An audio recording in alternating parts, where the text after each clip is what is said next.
शबरों की बस्ती में पहुंचे, देखा कुछ स्त्रियों के बोलने की आवाज आ रही है, और निकट गए तो एक सरोवर था, वहां एक कन्या अपनी सखियों के साथ स्नान कर रही थी। उस कन्या को देखा। ये कन्या कौन थी? ये विश्वावसु शबर की कन्या ललिता थी, जो अपनी सखियों के साथ स्नान करने आई थी। ललिता बहुत सुंदर थी। विद्यापति जी ने उन ललिता जी को देखा, देखते ही रह गए, कुछ कहा नहीं। ललिता जी ने भी विद्यापति को देखा, वो भी मोहित हो गई। अगले दिन फिर स्नान करने आई, फिर जंगल में मिलना हुआ, फिर आई। धीरे धीरे आपस में चर्चा प्रारंभ हुई। विद्यापति ब्राह्मण कुल के थे और ललिता जी शबर कुल से थी।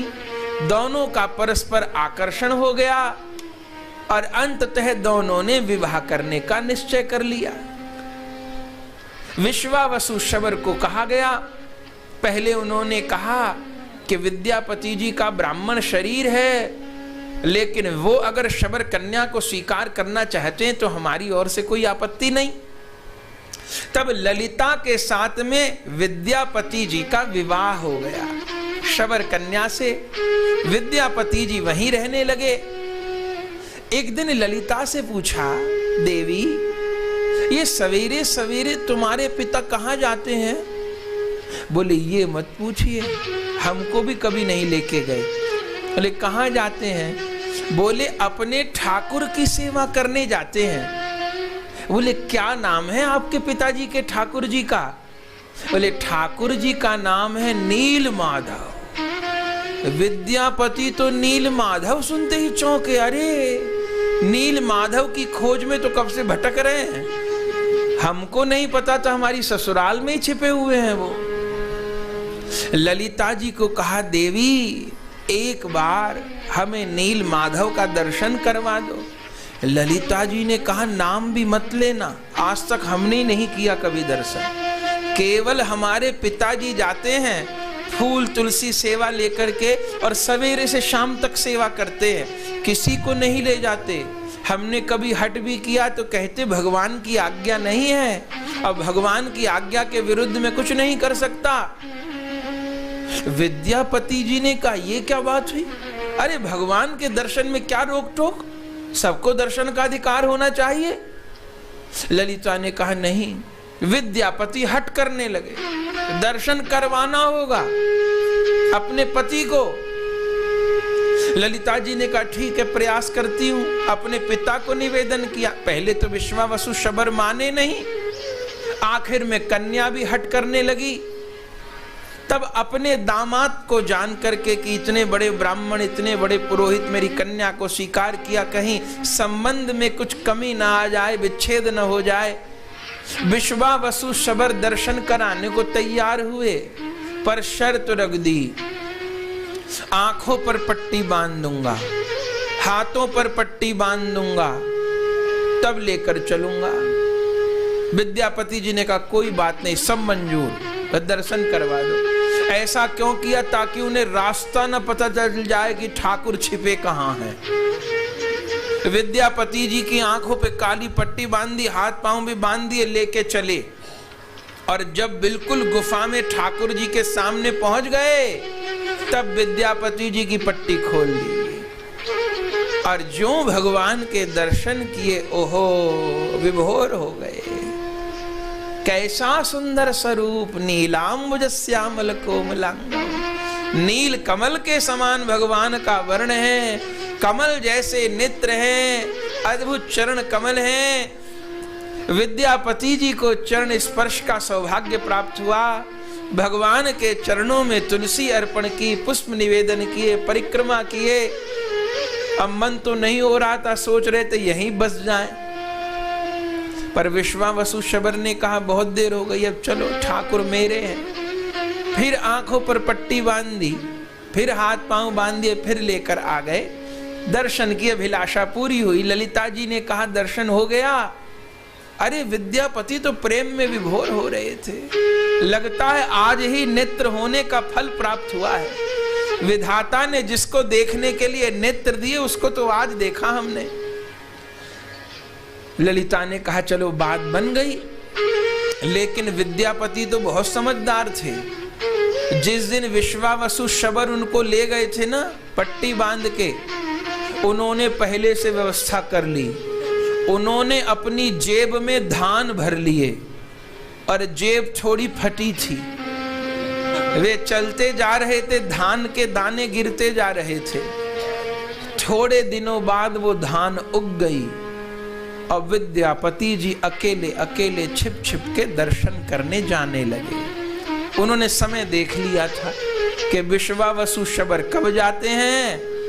हमारे ससुर जी उस समय को बदल कर जाते थे और विश्वावसु शबर रास्ता बदल बदल के जाते थे दर्शन करने, ताकि पता न चल जाए किसी को।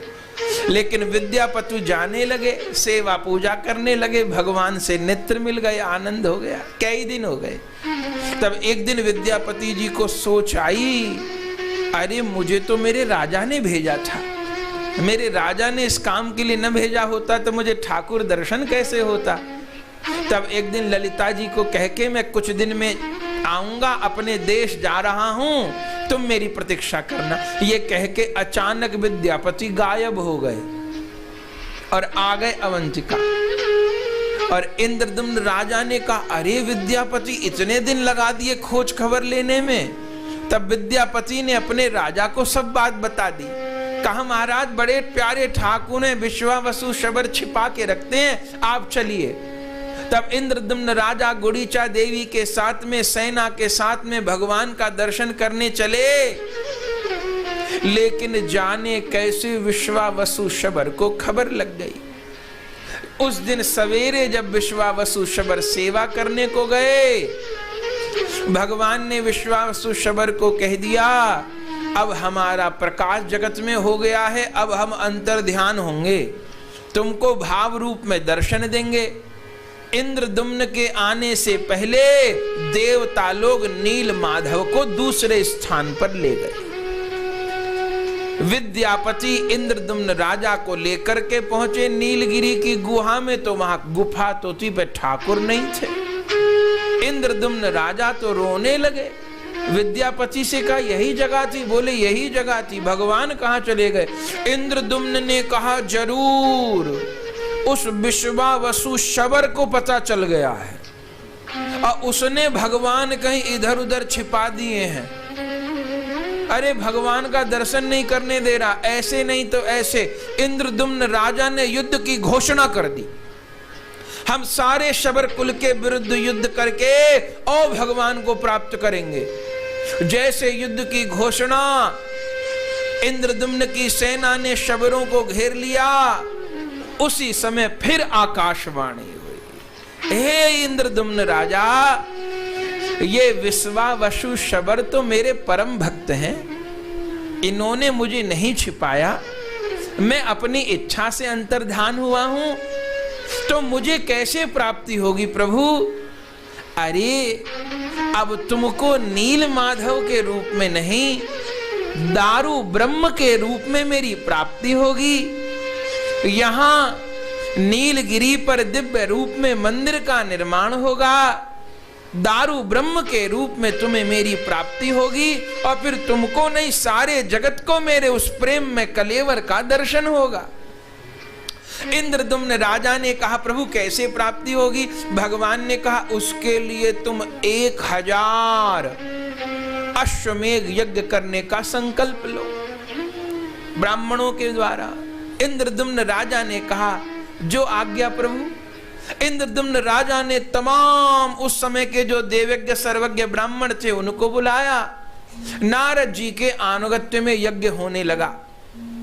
श्री गुड़ीचा मंदिर आप जाते हैं तो पास में इंद्रदुम्न सरोवर है, नरसिंह भगवान का मंदिर, फिर थोड़ा भीतर जाके इंद्रदुम्न सरोवर। संतों का कहना है इंद्रदुम्न राजा ने वहीं यज्ञ किया है और यज्ञ में यज्ञ की रक्षा के लिए कोई देवता स्थापित करने थे तो गुड़ीचा मंदिर के निकट जो नरसिंह भगवान हैं वो श्री नारद जी के द्वारा स्थापित हैं। ये किसी के बनाए श्री विग्रह नहीं है। वे नरसिंह उनको साक्षात श्री नारद जी ने वैकुंठ से लाकर के यहां स्थापित किया है इंद्रदुम्न के यज्ञ के समय में। जिस दिन गुड़ीचा मार्जन होता है, गुड़ीचा मार्जन के बाद फिर सब लोग श्री नरसिंह भगवान का दर्शन करके फिर इंद्रदुम्न सरोवर जाते हैं। तो इंद्रदुम्न राजा ने उस समय नरसिंह भगवान को स्थापित किया और उस समय अश्वमेघ यज्ञ होने लगे, 1000 यज्ञों का संकल्प, और उसके लिए अनंत गौदान हुए, अनंत ब्राह्मणों की सेवा हुई, यज्ञ होने लगे और इतनी गैया आई, इतने गौदान हुए कि गैयाओं के खुर के प्रहार से एक कुंड पैदा हो गया और वो कुंड फिर यज्ञ के उपयुक्त जल से भर गया और उसी सरोवर को आज इंद्रदुम्न सरोवर कहते हैं। वही इंद्रदुम्न राजा ने यज्ञ किया है, वही निकट गुड़ीचा मंदिर है, राजा रानी का स्थान है जहां ठाकुर जी आजकल विराज रहे हैं। और वो इंद्रदुम्न सरोवर तो गैयाओं के खुरों से प्रकट हुआ है। खूब यज्ञ होने लगा और इधर इंद्रदुम्न राजा ने मंदिर का निर्माण भी प्रारंभ कराया। ये दिव्य मंदिर, इसके मूल रूप में निर्माता श्री इंद्रदुम्न महाराज हैं। दिव्य रूप में मंदिर का निर्माण होने लगा, यज्ञ होने लगा। इधर इंद्रदुम्न जी के मन में विचार आया कि भगवान की स्थापना करेंगे, किससे कराएं? प्राण प्रतिष्ठा के लिए कोई बढ़िया पुरोहित चाहिए। तब मन में आया, हम तो ब्रह्मा जी से प्राण प्रतिष्ठा करवाएंगे। तब इंद्रदुम्न राजा ब्रह्मा जी को निमंत्रण देने ब्रह्मलोक चले गए। अब ब्रह्मा जी किसी और कार्य में व्यस्त थे। अब ब्रह्मलोक की घड़ी तो किसी और तरीके से चलती है, पृथ्वी लोक की किसी और तरीके से चलती है। ब्रह्मा जी सेवा में व्यस्त थे, इंद्रदुम्न राजा प्रतीक्षा करने लगे। इधर पृथ्वी लोक पर तो बहुत समय व्यतीत हो गया और ये जो श्री जगन्नाथ भगवान का मंदिर 120 हाथ ऊंचा, 60 हाथ गहरा, काल क्रम से धीरे धीरे समुद्र के किनारे सब बालुका में दब गया। भूल ही पड़ गई कहां मंदिर का निर्माण हुआ था। कुछ समय पश्चात गाल माधव नामक राजा आया। वो भ्रमण कर रहा था इस क्षेत्र में घोड़े के ऊपर। अचानक एक जगह जाके उसके घोड़े को ठोकर लगी, घोड़ा लड़खड़ाया। तुरंत राजा नीचे उतरा, देखा कि मेरे घोड़े को कहां ठोकर लगी, कौन वस्तु। रज हटाई तो क्या दिखाई दिया, श्री जगन्नाथ भगवान के उस उच्च शिखर के ऊपर जो नील चक्र लगा है। जब रज हटाई तो वो नील चक्र दिखाई दिया। अरे, तब तो गाल माधव राजा वहीं रुक गए और उन्होंने उस स्थान को, उस रज को हटाना प्रारंभ किया। तो नील चक्र और फिर शिखर और धीरे धीरे धीरे धीरे बालुका हटाते हटाते पूरा मंदिर प्रकट हो गया। गाल माधव सोचने लगे, अरे ये मंदिर किसने बनाया? पर मंदिर तो बनाया पर मंदिर में भगवान नहीं है। तब गाल माधव राजा ने कहा, चलो आए हैं, मंदिर का खनन किया तो भगवान को विस्थापित कर दें। तब गाल माधव राजा ने माधव प्रभु का विग्रह मंदिर में स्थापित कर दिया और स्थापित करके सेवा प्रदान करके गाल माधव अपने देश चला गया। पीछे इंद्रदुम्न राजा ब्रह्मा जी के यहां से लौटे। उस समय ब्रह्मा जी, नारद जी, सब देवता उनके साथ थे। ब्रह्मा जी के द्वारा प्राण प्रतिष्ठा कराना चाहते थे। मंदिर में प्रवेश किया तो देखा वहां तो पूजा सेवा चल रही है, माधव प्रभु विराजमान है। इंद्रदुम्न राजा ने मंदिर पर अपना अधिकार जताया। अरे ये मंदिर तो हमने अपने ठाकुर को विराजमान, अभी ठाकुर प्रकट नहीं हुए, मंदिर पर कब्जा हो गया। तब मंदिर अपने अधिकार में लेना चाहते थे, विवाद होने लगा। गाल माधव राजा आ गया, युद्ध की नौबत आ गई। तब आखिर में ब्रह्मा जी के आगे निर्णय पहुंचा, आप बताइए कि ये मंदिर किसका है? गाल माधव कहते थे मुझे निर्जन में मंदिर प्राप्त हुआ, मैंने स्थापना की, ये मेरा है। इंद्रदुम्न राजा ने कहा मैंने भगवान की स्थापना के लिए मंदिर प्रकट कराए तो मंदिर हमारे हैं, निर्णय कौन करे? ब्रह्मा जी को कहा गया। तब ब्रह्मा जी ने कहा, भाई इस मंदिर का निर्माण तो इंद्रदुम्न के द्वारा हुआ है, लेकिन गाल माधव ने कहा, हम आपकी बात कैसे माने, हमें गवाह चाहिए, गवाह प्रदान करें तब हम मानेंगे। तब मंदिर के निकट आए, तब नारद जी ने भी साक्षी दी। ये नरसिंह भगवान इंद्रदुम्न के यज्ञ के लिए प्रतिष्ठित किए गए थे, ये स्थान इंद्रदुम्न का ही है। फिर भी गाल माधव को संतोष नहीं हुआ। तब इंद्रदुम्न राजा उनको इंद्रदुम्न सरोवर पर लेकर गए। बोले जैसे पहुंचे इंद्रदुम्न सरोवर पर, अभी तो नहीं, पहले समय में कछुए थे यहां बहुत बड़े बड़े, तो जैसे इंद्रदुम्न राजा को देखा तो सब कछुआ सरोवर में चले गए। ब्रह्मा जी ने बहुत बुलाया, अरे भैया आओ, अभी तो आप धूप सेक रहे थे, अभी जल में चले गए, क्या बात है। कछुओं ने कहा, इस इंद्रदुम्न राजा को हटाओ, हम तब आएंगे। ब्रह्मा जी ने कहा, भाई इंद्रदुम्न राजा से क्यों डर लग रहा है तुमको। उन कछुओं ने कहा कि हम पहले मनुष्य थे, फिर क्या हुआ। बोले इस इंद्रदुम्न राजा ने मंदिर निर्माण करवाया, इतना बड़ा, इतना गहरा, इतना ऊंचा मंदिर, पत्थर ढोते ढोते हम मनुष्य से कछुआ बन गए। तो अब हमको इंद्रदुम्न को देख के डर लगता है। तब गाल माधव को लगा, जब पशु पक्षी भी गवाही दे रहे हैं तो मंदिर इंद्रदुम्न का। तब अब ठाकुर जो विराजमान हो गए थे, तो उन ठाकुर जी को अन्यत्र विराजमान कर दिया इंद्रदुम्न राजा ने। और देवताओं ने कहा, गाल माधव तुमने नाजायज तरीके से मंदिर पर अधिकार किया, तो मंदिर में तुम्हारा भी स्थान होगा, पर अपूजित। तो गाल माधव की भी मूर्ति है मंदिर में, पर पूजा नहीं हुए, उपेक्षित रूप में विराजमान है। तो इंद्रदुम्न राजा ने समाधान किया। अब व्यवस्था हुई कि ठाकुर जी कहां से प्रकट हो। तब पुनः भगवान को निवेदन किया, हे प्रभु, मैं अपने ओर से निर्माण किए गए किन्हीं श्री विग्रह को नहीं पधराऊंगा। आपने तो कहा था आप स्वयं प्रकट होकर के विराजमान होंगे।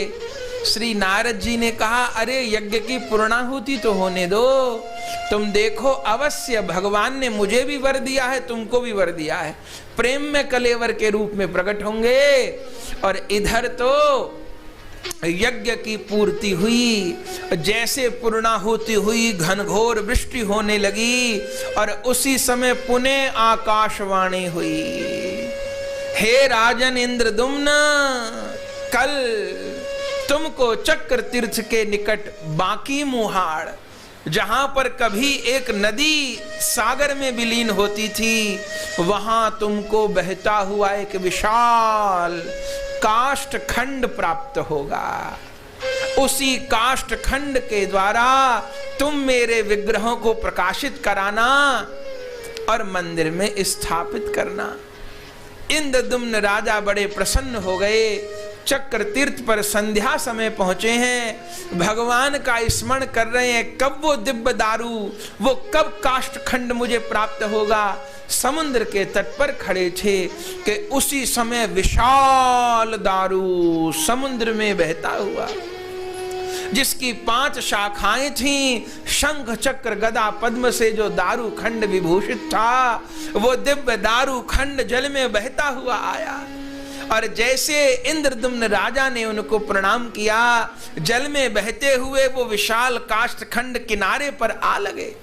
सारे नर नारी एकत्र हो गए, सेवकों को बुला लिया, उस दारू खंड को मंदिर पर लाने की व्यवस्था की जाने लगी, लेकिन उठे नहीं वो। तब अंततः इंद्रदुम्न ने जाकर भक्ति पूर्वक प्रणाम किया है, अर्चना की है, और उस दिव्य दारू को लेकर के फिर श्री गुड़ीचा मंदिर में आए। ये गुड़ीचा मंदिर राजा की जो पत्नी है रानी गुड़ीचा, उन्हीं के नाम पर ये राजा का निज महल है। ये गुड़ीचा मंदिर जहां भगवान अब 7 दिन विराजेंगे, ये भगवान की मैया का घर है, भगवान का जन्म स्थान है। अनेक अनेक भाव है। महाप्रभु जी का तो न्यारा भाव है जिसको हम आगे श्रवण करेंगे, लेकिन ये भगवान का जन्म स्थान है। श्री इंद्रदुम्न राजा ने काष्ठ खंड को विराजमान किया। अब काष्ठ तो विराजमान होना नहीं था, विग्रह विराजमान होने थे। बड़े बड़े शिल्पियों को, मूर्तिकारों को बुलाया गया। अरे कोई काष्ठखंड से मूर्ति निर्माण कर दो, यही भगवान की आज्ञा है। बड़े बड़े मूर्तिकार आए जो काष्ठ के ऊपर प्रहार करना चाहे मूर्ति निर्माण के लिए, उसी समय औजार टूट जाएं, गोठिल हो जाएं, बड़ी परेशानी, कोई न बना पाया मूर्ति। इंद्रदुम्न राजा सोचने लगे कि क्या होगा। प्राण देने के लिए उद्यत हो गए थे इंद्रदुम्न राजा। उसी समय देवताओं के शिल्पी विश्वकर्मा भगवान एक बूढ़े बड़ई के रूप में आए। अरे भैया कोई मूर्ति बनवा लो, कोई श्री विग्रह प्रकट करवा लो। द्वार पर राजा के आ गए, राजा ने प्रणाम किया। अरे महाराज हमारी मूर्तियों का निर्माण कर दीजिए। वे तो विश्वकर्मा थे। राजा से कहा मैं अवश्य मूर्ति निर्माण कर दूंगा, पर मेरी एक शर्त है, बंद कमरे में श्री विग्रह का निर्माण करूंगा। 21 दिन लगेंगे श्री विग्रह प्रकट करने में, लेकिन कोई आएगा नहीं, मुझे देखेगा नहीं, टोकेगा नहीं, मैं एकांत में रहकर विग्रह निर्माण करूंगा। राजा ने कहा मुझे स्वीकार है, और विश्वकर्मा अपने औजार लेकर के जहां वो दिव्य दारू रखा था वहां प्रवेश किए। द्वार बंद हो गया और दारू खंड से मूर्ति निर्माण का काम प्रारंभ हुआ। एक समय भोजन की थाली भीतर सरका दी जाती थी, भीतर कोई जाता नहीं था। 5-10 दिन तक तो ठोका पीटी की आवाज आती रही, खुट्ट-पट्ट की, लेकिन अचानक 8-10 दिन बाद आवाज आनी बंद हो गई। इधर गुड़ीचा देवी राजा को कहती थी महाराज जाकर देखो तो सही, कहीं वो बूढ़ा बड़ई भाग तो नहीं गया, कहीं भूख प्यास से उसके प्राण न निकल गए हो, कभी आपके भय से मूर्ति न बना पा रहा हो तो चला न गया हो, देखो तो सही। राजा कहते थे नहीं रानी, उस बड़ई ने मुझे पहले ही कह दिया था 21 दिन से पहले द्वार नहीं खुलेगा, मूर्ति का काम करूंगा मैं अंदर। और 2 दिन बीते, 4 दिन बीते, एकदम आवाज आनी बंद। 14 दिन बीत गए, रानी से नहीं रहा गया। मंदिर खुलवाइए, जरूर कोई अनिष्ट हो गया है, जरूर या तो उस शिल्पी के प्राण निकल गए हैं या वो भाग गया है, उससे काम ना हो पाया होगा, खोलिए। राजा ने बहुत समझाया, रानी नहीं मानी। तब आप जानते हैं अंततः 14वें दिन ही द्वार खोल दिया गया। और जब 14वें दिन द्वार खोला तो क्या देखा, वहां न कोई बड़ई है, न वहां कोई दारू खंड है, न वहां कहीं औजार है, वहां तो रतन वेदी पर जगन्नाथ बलभद्र सुभद्रा सुदर्शन भगवान विराजमान है। कहिए श्री जगन्नाथ भगवान की जय हो, श्री नीलाचल धाम की जय हो, श्री नीलाचल चंद्र की जय हो। जगन्नाथ भगवान विराजमान। जो उन श्री विग्रह को देखा अपूर्ण, राजा रोने लगे, रानी रोने लगे, मूर्ति अधूरी रह गई, विग्रह अपूर्ण रह गए। ये क्या हुआ, अनर्थ हो गया, अनर्थ हो गया। वो बड़ई कहां चले गए, वो शिल्पी कहां चले गए, औजार नहीं, कोई वस्तु नहीं, रोने लगे। अंततः तो राजा रानी हमारे पाप के कारण, हमारे हट के कारण मूर्तियां अधूरी रह गईं। दोनों पति पत्नी समुद्र में कूदकर प्राण त्यागने के लिए चल पड़े। उस समय फिर आकाशवाणी, अरे इंद्रदुम्न दुख क्यों पा रहे हो, अरे गुड़ीचा देवी आप प्राण त्याग का संकल्प छोड़ दो।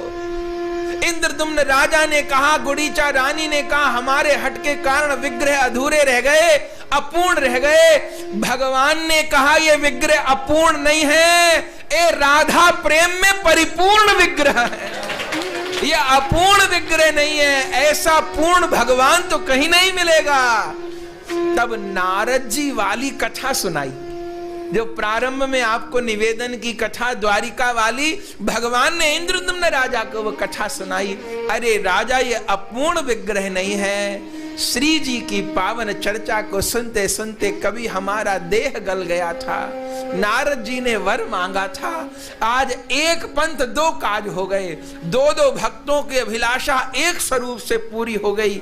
अपूर्ण विग्रह नहीं है, इनको आप दिव्य रूप में श्री मंदिर में विराजमान करिए, जय जयकार कीजिए। और हम आप पर बहुत प्रसन्न हैं, बहुत प्रसन्न हैं आपसे। आपके द्वारा हमारा कलयुग का चौथा धाम प्रकाशित होगा। 3 धाम तो प्रकाशित हो गए थे, बद्रीनाथ, द्वारिकानाथ, रामनाथ। जगन्नाथ को प्रकट करने का श्रेय आपको ही है। तो हम आपसे बहुत प्रसन्न हैं, आप हमसे कोई वर मांगिए। बंधुओं, आप जानते हैं जब इंद्रदुम्न राजा को वर मांगने के लिए भगवान ने कहा तो इंद्रदुम्न राजा ने क्या वर मांगा? हे प्रभु, हे जगन्नाथ, वर देना चाहते हो तो ये वर दो कि मेरे वंश में कोई जीवित न रहे और मेरे घर संतान का जन्म न हो। भगवान ने कहा, अरे इंद्रदुम्न, ये तुम वर मांग रहे हो कि श्राप मांग रहे हो कि मेरे संतान का जन्म न हो, मेरे वंश में कोई न रहे? ये श्राप है कि वर है? इंद्रदुम्न राजा ने कहा, प्रभु, हमारा आपके प्रति वात्सल्य है। इस गुड़ीचा का आपके प्रति वात्सल्य है।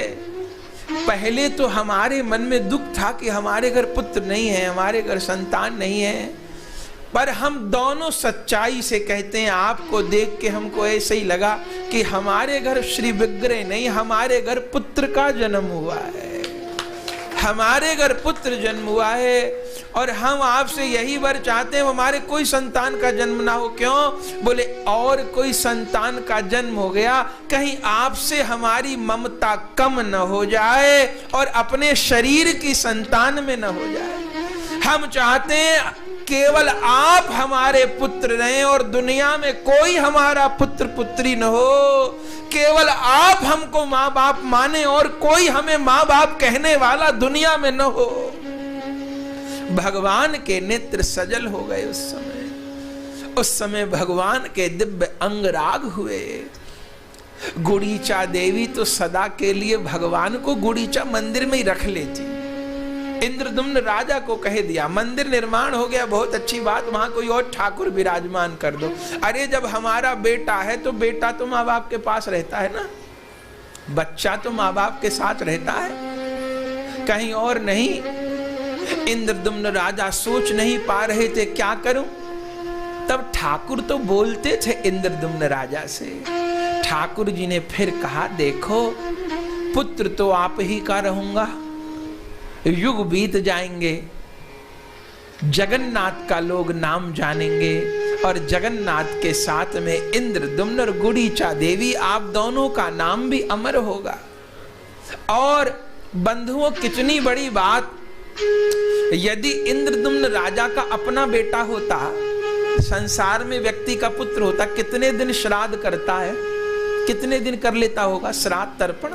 10 साल, 20 साल, 30 साल, 50 साल, 100 साल, इससे ज्यादा तो नहीं। किसी का बेटा इतने दिन कर सकता है, लेकिन इंद्रदुम्न राजा ने जगन्नाथ भगवान को पुत्र बनाया। बंधुओं, युग बीत गए, आज भी जगन्नाथ भगवान इंद्रदुम्न राजा का श्राद्ध करते हैं। आषाढ़ कृष्ण चतुर्दशी को मंदिर के भीतर आप पूछ सकते हैं, जो मंदिर की पूरा लीलाओं का वर्णन है, उस दिन एक दिन जगन्नाथ भगवान की ओर से इंद्रदुम्न राजा गुड़ीचा देवी का श्राद्ध होता है। जगन्नाथ भगवान की ओर से ब्राह्मणों को भोजन कराया जाता है, दक्षिणा दी जाती है। जैसे एक बेटा अपने माँ बाप का श्राद्ध करे, सोचिए अपना बेटा होता तो कितने दिन करता। जगन्नाथ को बेटा बनाया, युग बीत गए, युग बीत गए। भगवान, इसलिए गोस्वामी जी कहते हैं कि रामई केवल प्रेम प्यारा, जान लेऊ जो जान निहारा। प्रेम का निर्वाह करना ठाकुर ही जानते हैं और कोई जानता नहीं। प्रेम का निर्वाह करना भगवान जानते हैं। अब इंद्रदुम्न से गुड़ीचा देवी ने कहा कि भगवान को यहीं रख लो। तब भगवान ने कहा, देखो मैया, ये मेरा जो स्वरूप है चार धाम में एक है। अब घर की मर्यादा घर जैसी होती है, मंदिर की मर्यादा मंदिर जैसी होती है। अब घर में आने में तो सब लोग को संकोच रहेगा ना किसी के घर में जाने पर, तो मैं तो सार्वजनिक मंदिर में ही विराजमान होऊंगा, और गृहस्थी के घर में इस प्रकार सेवा की व्यवस्था उतने अच्छे से नहीं हो पाएगी, तो आप मुझे आज्ञा करो। ये सुनते ही गुड़ीचा देवी रोने लगी। इंद्रदुम्न राजा को तो राजी कर लिया भगवान ने। कैसे जाएंगे? भगवान ने कहा बढ़िया 3 रथों का निर्माण करो। वो रथ कौन कौन होंगे? जिस रथ में सुभद्रा और सुदर्शन जाएंगे उसका नाम होगा दर्पदलन। जिस रथ में मेरे बड़े दादा बलराम जाएंगे उस रथ का नाम होगा तालध्वज। जिस रथ में मैं जाऊंगा उस रथ का नाम होगा नंदी घोष। आगे आगे मेरे दादा चलेंगे, बीच में बहन चलेगी, पीछे कालिया ठाकुर चलेंगे। मेरी व्यवस्था करो, बढ़िया रथ का निर्माण करो, भक्तों को बुलाओ और फिर प्रतिष्ठा करो मंदिर में। श्री जगन्नाथ भगवान के गर्भगृह में जो रतन वेदी है वो सामान्य नहीं, वहां पर असंख्य शालिग्राम है। रतन वेदी के भीतर असंख्य शालिग्राम है। जिस रतन वेदी पर जगन्नाथ जी का अपने मुख्य मंदिर में दर्शन होता है। व्यवस्था करो मुझे भेजने की। इंद्रदुम्न जी ने चुपके चुपके रथ निर्माण भी शुरू कर दिया। एक दिन तो रथ दरवाजे पर आकर भी खड़े हो गए। गुड़ीचा देवी को खबर नहीं लगने दी, क्योंकि भगवान ने वचन ले लिया इंद्रदुम्न जी से। लेकिन जब ठाकुर रथ पे जाने लगे गुड़ीचा देवी, अरे ऐसा दृश्य उपस्थित हो गया जैसे जैसे नंद गांव में, जैसे वृंदावन में अक्रूर लेने आए, जैसे अक्रूर लेने आए। उस समय जैसा रुदन नंद बाबा जशोदा जी ने किया, कुछ ऐसी स्थिति हो गई उस समय। गुड़ीचा देवी जी के हृदय में यशोदा मैया जैसा वात्सल्य उमड़ने लग गया। रथों को खड़े देखा, चित्कार मार रोने लगी, महलों की दीवारों से मुक्का घर्षण करने लगी। कहां जा रहे हैं, कहां जा रहे हैं? इंद्रदुम्न राजा ने कहा भगवान की ऐसी इच्छा है। प्रभु आज्ञा अपेल श्रुति गाई। देखो देवी, भगवान ने हमको अपना माता पिता स्वीकार कर लिया, हमारे पुत्र बन गए, एक कम कृपा है। पर भक्त उसको कहते हैं जो भगवान की प्रसन्नता में प्रसन्न रहता है। ठाकुर के सुख में अपना सुख मानना है, अपनी कोई इच्छा भगवान के ऊपर नहीं डालनी है। भक्त उसी को कहते हैं जो भगवान के सुख में सुखी है। अगर ठाकुर जी को मंदिर में जाए पे सुख होता है तो ठीक है। अरे हम तुम तो कलयुगी प्राणी हैं। जब ठाकुर जी को मथुरा जाना था तो यशोदा मैया रोई बहुत थी, लेकिन रोते रोते आज्ञा भी दे दी थी। हम नंद जशोदा के सामने तो एक तिनके के जैसे भी नहीं हैं। प्रभु को जो करना होगा वो करेंगे, भेजना होगा। बहुत प्रकार से सांत्वना दी, पर गुड़ीचा देवी अधीर हो गई। भगवान रथ पर विराजमान हुए, गुड़ीचा देवी रास्ते पर आकर लेट गई। तुम्हें जाने से रोकूंगी नहीं जगन्नाथ, पर छोड़ के जा रहे हो तो इस गुड़ीचा के शरीर के ऊपर से रथ को ले जाओ। तुम्हारे रथ के नीचे अपने शरीर को खंड खंड कर दूंगी, फिर तुम चले जाना। भगवान रथ से उतर आए। केवल जगन्नाथ के प्रति नहीं, बलभद्र सुभद्रा जी के प्रति भी गुड़ीचा देवी का वात्सल्य था। जैसे यशोदा जी की गोद में श्री कृष्ण बलराम चढ़ते थे, ऐसे गुड़ीचा देवी की गोद में जगन्नाथ बलराम चढ़ गए। ग्रंथ में उल्लेख है, भगवान को देख करके गुड़ीचा देवी के आंचल से दूध गिरने लग जाता था। जैसे जशोदा जी की गोद में बैठकर कृष्ण बलराम दूध पीते थे, ऐसे जगन्नाथ बलराम गुड़ीचा देवी की गोद में बैठ के दूध पान करते थे। अपनी माता को रोते देख करके रहा नहीं गया। भगवान गुड़ीचा देवी को हृदय से लगाकर रुदन कर रहे। ऐसे ही दृश्य उपस्थित हो गया जैसा कभी ब्रज लीला में भगवान के मथुरा गमन के समय हुआ था। जैसे जशोदा विलाप करती थी, ऐसे गुड़ीचा देवी विलाप कर रही है। उस समय जगन्नाथ जी गुड़ीचा देवी को हृदय से लगा लगा कर सांत्वना दे रहे हैं। मां धीरज धारण करो, जाना तो आवश्यक है, जाना तो आवश्यक है, मैं कैसे जीवन धारण करूंगी। तब भगवान ने वचन दिया, मां मैं आऊंगा, मैं जरूर आऊंगा, फिर से आऊंगा। गुड़ीचा देवी ने कहा, ऐसा झांसा तो तुमने जशोदा को भी दिया था, ये झांसा ये बहाना तो तुमने जशोदा के आगे भी बनाया था। फिर यशोदा को 100 साल तक बहुत रुलाया था। 11 साल के भगवान मथुरा गए, फिर कितने दिन का वियोग, 1 दिन का नहीं, 2 दिन का नहीं, साल भर का नहीं, 10 साल का नहीं, भागवत कहती है 100 साल, 100 साल का वियोग। कहीं कुरुक्षेत्र में मिले थे फिर भगवान। गुड़ीचा देवी ने कहा, ये तुम यशोदा को भी कह के गए थे, मैं नहीं मानूंगी, 100 साल बाद मिले थे। भगवान ने कहा, मिले तो थे, भले 100 साल बाद, वचन तो झूठा नहीं हुआ, तो अब की बार भी ऐसा करोगे क्या? भगवान ने कहा, नहीं, यशोदा माँ को 100 साल बाद मिले थे, तुझे हर साल मिलेंगे माँ, तुझे हर साल आके मिलेंगे। प्रत्येक वर्ष आषाढ़ शुक्ल द्वितीया को रथ में बैठकर तीनों भाई बहन आसी छेन जगन्नाथ हेलिया दुलिया रथ में बैठ करके आएंगे और 1-2 दिन नहीं, सप्ताह भर तक 7 दिन अपनी माँ के पास रहेंगे, ब्रजवासियों के पास रहेंगे। माँ जो कहेगी वो करेंगे, प्रति वर्ष मिलने आएंगे। तो भक्तों, ये जो समय है ना रथ यात्रा का, ये वास्तव में भगवान का भक्तों से मिलने का समय है। हम आप बड़े सुंदर समय पे आए हैं पुरी में, ये भगवान से मिलने का समय है।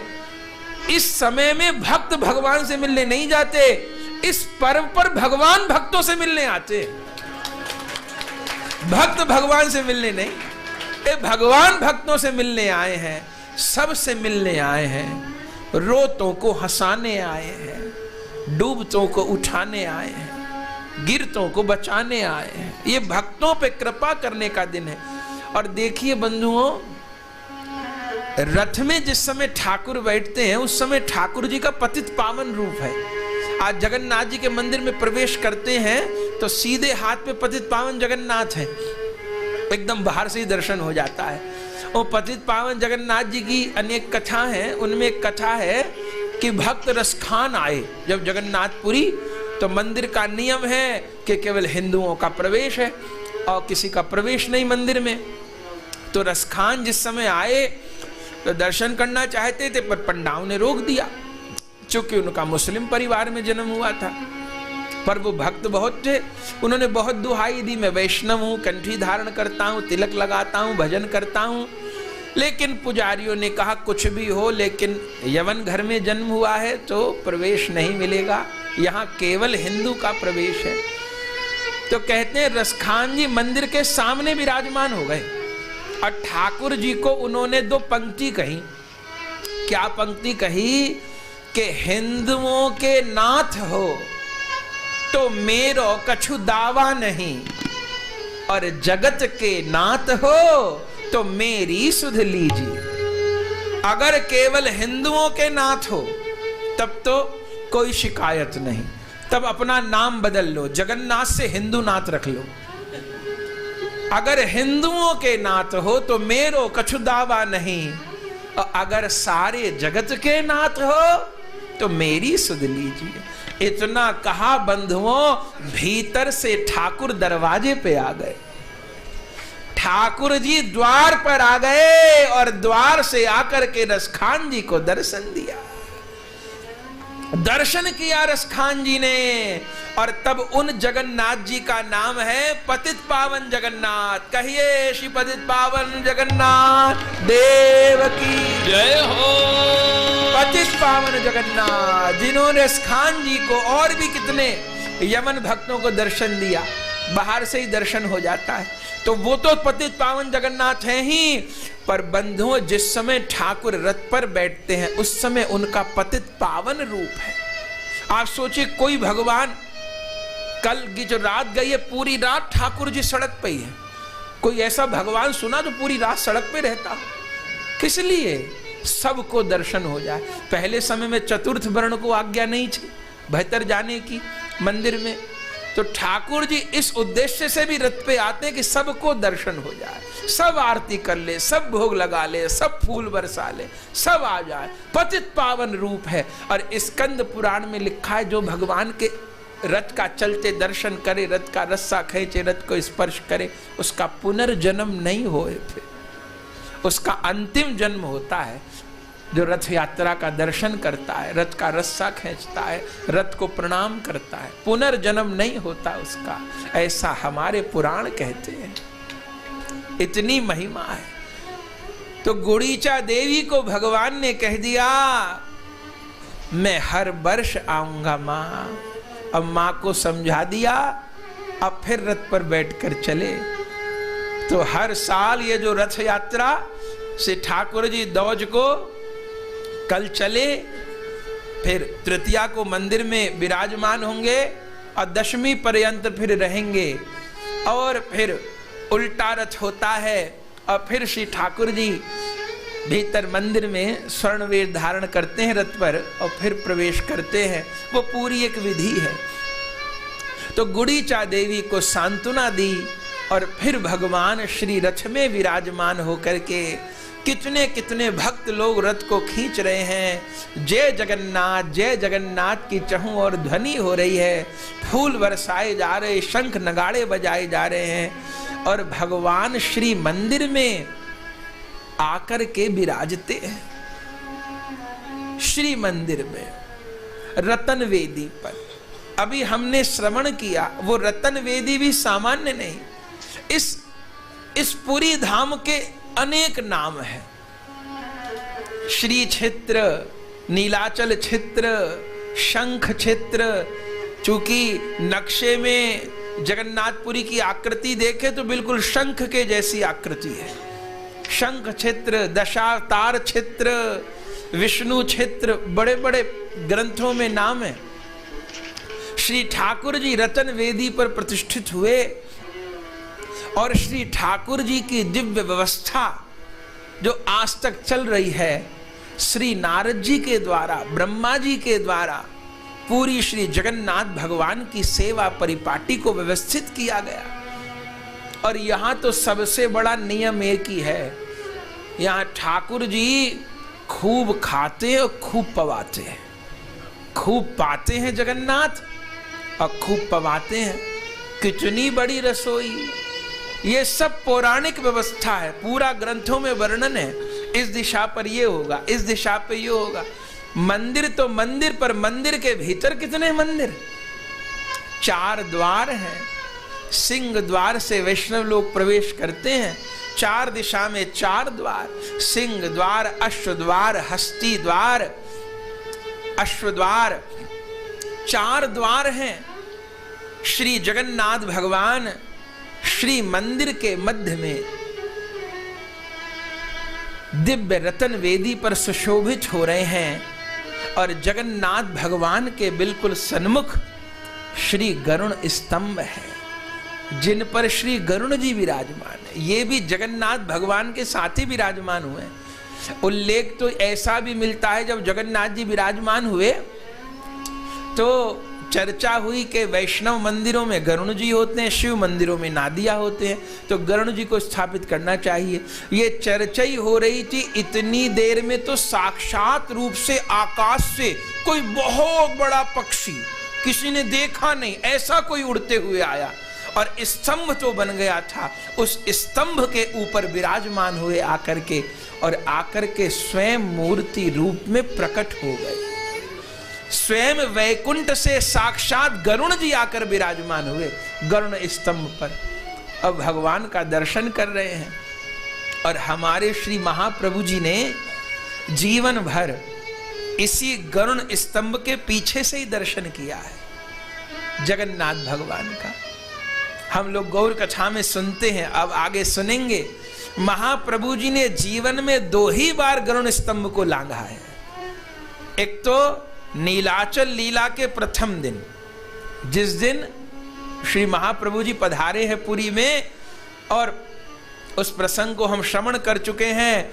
महाप्रभु जी रुके नहीं हैं और गरुण स्तंभ को लांघ करके सीधा रतन वेदी पर जाकर के जगन्नाथ भगवान को आलिंगन किया है लीला के प्रथम दिन।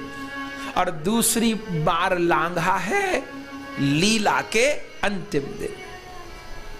उस दिन जगन्नाथ जी श्री गुड़ीचा में विराजमान, आषाढ़ शुक्ल सप्तमी रविवार के दिन। महाप्रभु जी की 48 वर्ष की अवस्था है। उस समय महाप्रभु जी ने गरुण स्तंभ को लांघा है। पहली बार लांघा तो लौट आए हैं, लेकिन दूसरी बार लांघा है तो अचल जगन्नाथ और सचल जगन्नाथ एक हो गए। श्री जगन्नाथ भगवान में श्री कृष्ण चैतन्य महाप्रभु जी सशरीर लीन हो गए हैं। बंधुओं, इसलिए हम वैष्णवों के लिए जगन्नाथ दर्शन माने श्री महाप्रभु जी का दर्शन।